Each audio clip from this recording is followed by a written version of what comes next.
वो देखिए डॉक्टर साहब कैसे खांस रहा है। जैसा कि आपने बताया था मैंने उसको बांध के रखा है। आप किसी तरह से सुई लगा दीजिए बस। अबे तू टेंशन मत ले, इस बार तो साले को सुई लगा कर रहूंगा। ये मेरे साथ कंपाउंडर है ना, ऐसे ऐसे मरीज को रोज पकड़ता है। चलो भाई। अबे कंपाउंडर पकड़ इसको। हट हट हट। अबे कंपाउंडर पकड़ इसको।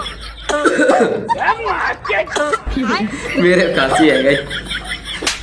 कौन बात के कंपाउंडर हो, पकड़ो उसको। और अभी तो रुको।